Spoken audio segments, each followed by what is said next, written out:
अस्सलाम वालेकुम दोस्तों, आज Saudi ministry of human resource and social developments की तरफ से सैलरी के बारे में एक और नया कानून पास किया गया है, जिसमें बताया गया है कि कफील अपने वर्कर को एडवांस सैलरी देगा। इसके अलावा अगर मान लीजिए वर्कर को पैसों की जरूरत है तो कफील उसको कर्ज भी दे सकता है। इसके अलावा ये भी कहा गया है कि जो अभी सैलरी इंग्लिश कैलेंडर के हिसाब से मिलती है उसको बदल करके हिजरी कैलेंडर से कर दिया गया है, यानी अरबी कैलेंडर से सैलरी दी जाएगी। इसके अलावा दोस्तों, जैसे कि आपको मालूम है इस साल हज में काफी लोगों की मौत हुई है, लेकिन जैसे जैसे टाइम गुजर रहा है नई नई खबरें निकल के सामने आ रही हैं और मरने वालों की तादाद जो पहले बताई गई थी असल में उससे बहुत ज्यादा है, यानी डबल से भी ज्यादा तादाद हो गई है। यहाँ पर एक और नई खबर निकल के सामने आई है कि इंडिया और पाकिस्तान के कितने लोगों की मौत हुई, आखिर उनकी मौत कैसे हुई, इसके बारे में भी खबर आई है। इसके अलावा भी जो है सऊदी अरब की काफी सारी जरूरी जानकारी आपके साथ में शेयर करूंगा, तो आपसे रिक्वेस्ट है वीडियो को शुरू से लेकर आखिर तक जरूर देखें और इस वीडियो को ज्यादा से ज्यादा शेयर कीजिएगा अपने दोस्तों के साथ में,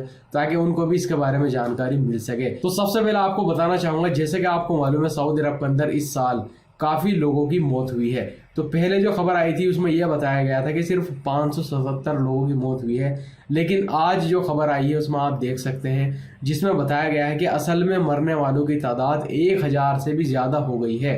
जिसमें ज्यादातर इजिप्शियन बताए गए हैं। और एक और कमाल की बात यहाँ पर यह बताई गई है, इस साल हज के दौरान 658 इजिप्शियन यानी मिस्री लोगों की मौत हुई है, जिनमें से 630 बिना हज परमिट के गए थे मक्का के अंदर हज करने के लिए। इसके अलावा इंडिया और पाकिस्तान के कितने लोगों की मौत हुई है इसके बारे में मैं आपको बताऊंगा इस साल हज में। तो जैसा कि आपको मालूम है जो लोग बिना हज परमिट के मक्का में चले गए थे हज करने के लिए, तो उनको ना तो रूम मिलता है, ना तो खाने के लिए खाना मिलता है, ना पीने के लिए पानी मिलता है, ना ही उनको ट्रांसपोर्ट की सहूलत दी जाती है, यानी उनको पूरा टाइम बाहर ही गुजारना पड़ता है, जिसकी वजह से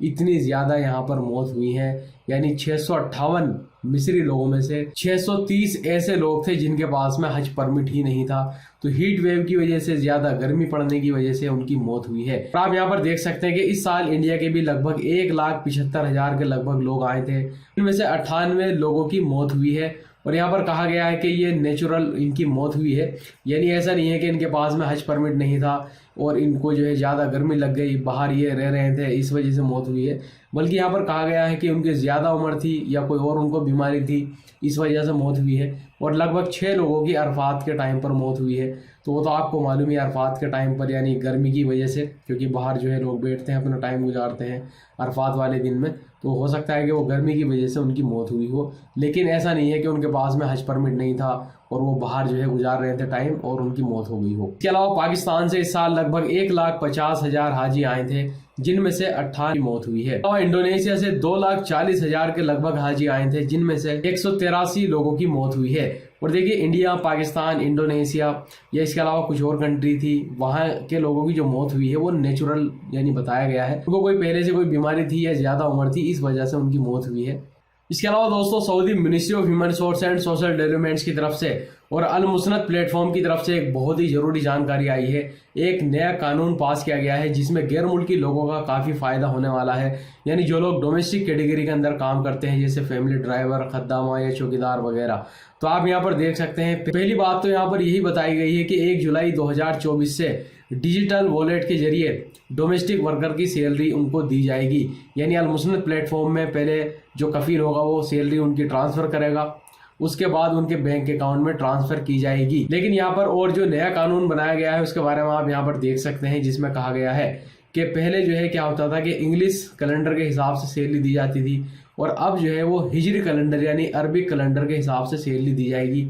डोमेस्टिक वर्कर को। दोस्तों यहाँ पर आपको बताना चाहूंगा गैर मुल्की लोगों का यहाँ पर जो सबसे ज्यादा फायदा होने वाला है वो इस कानून से है, जो कि आप यहाँ पर देख सकते हैं, जिसमें यह कहा गया है मान लीजिए अगर डोमेस्टिक वर्कर को, किसी फैमिली ड्राइवर को या खद्दामा को पैसों की जरूरत है, या तो मान लीजिए वो एडवांस सैलरी ले सकते हैं अपने कफील से, तो उसका ऑप्शन भी अल मुसनद प्लेटफॉर्म पर दे दिया गया है। इसके अलावा मान लीजिए अगर किसी वर्कर को कर्ज की जरूरत है, पैसों की जरूरत है, तो जो कफील है वो कर्ज भी दे सकता है और मंथली बेसिस पे यानी हर महीने अपने हिसाब से अपने कफील से बात कर सकते हैं कि ये जो मैंने कर्ज आपसे लिया है आप हर महीने मेरी सैलरी में से इतना पैसा काट लो ताकि आपका पैसा पूरा हो जाए। इसकी फैसिलिटी भी अल मुसनद प्लेटफॉर्म पर दे दी गई है। तो देखिए, Saudi ministry of human resource and social developments की तरफ से जो ये नया कानून लाया गया है, इसमें गैर मुल्की लोगों का ही फायदा है, क्योंकि सारी जितनी भी ट्रांजैक्शन होगी, यानी आप सैलरी लेंगे या कर्ज लेंगे या एडवांस सैलरी लेंगे, ये सारे ऑप्शन जो है अल मुसनद प्लेटफॉर्म में दे दिए गए हैं।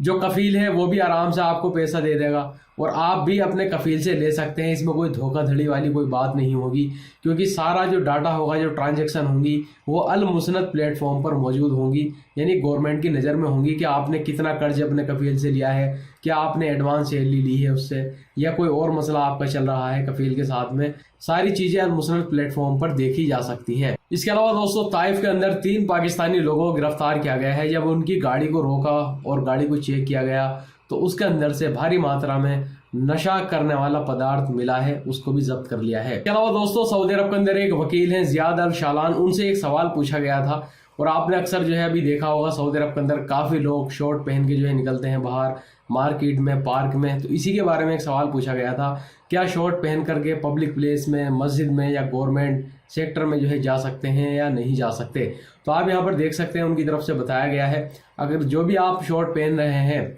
अगर वो घुटने से नीचे है तो पब्लिक प्लेस में जाने में कोई दिक्कत नहीं है, आप जा सकते हैं, जैसे मार्केट में, बाजार में, पार्क में। इसी के साथ में यहाँ पर यह भी बताया गया है कि सऊदी अरब के अंदर जितनी भी गवर्नमेंट एजेंसी हैं या डिपार्टमेंट है या मस्जिद हैं, वहां पर आप शॉर्ट पहन करके नहीं जा सकते, चाहे वो घुटनों से ही नीचे क्यों ना हो। लेकिन सऊदी अरब के अंदर जितने भी पब्लिक प्लेस हैं, जैसे मार्केट में अगर आप जा रहे हैं, पार्क में जा रहे हैं, बाहर निकल रहे हैं, तो वहां पर जाने में कोई दिक्कत नहीं है, लेकिन जो आपने शॉर्ट्स पहनी हो वो घुटनों से नीचे होनी चाहिए। एक खबर सऊदी मिनिस्ट्री ऑफ इंटीरियर की तरफ से आई है, जिसमें कहा गया है कि इस हफ्ते सऊदी अरब के अंदर 10,917 ऐसे गैर मुल्की लोगों को गिरफ्तार किया गया है कि इकामे का उल्लंघन कर रहे थे, यानी ऐसे लोग जिनके इकामे एक्सपायर थे या जो उनके इकामे में काम लिखा हुआ था वो कोई दूसरा काम कर रहे थे, या उनके ऊपर हरूब लगा हुआ था, या भाग के काम कर रहे थे, या इलीगल तरीके से सऊदी अरब के अंदर उन्होंने एंट्री की थी। तो इन सभी लोगों को गिरफ्तार कर लिया गया है। इनके खिलाफ जुर्माने होंगे, जेल की सजाएं होंगी, फिर यहाँ से इनको डिपोर्ट कर दिया जाएगा और ये लोग कभी भी सऊदी अरब नहीं आ सकेंगे।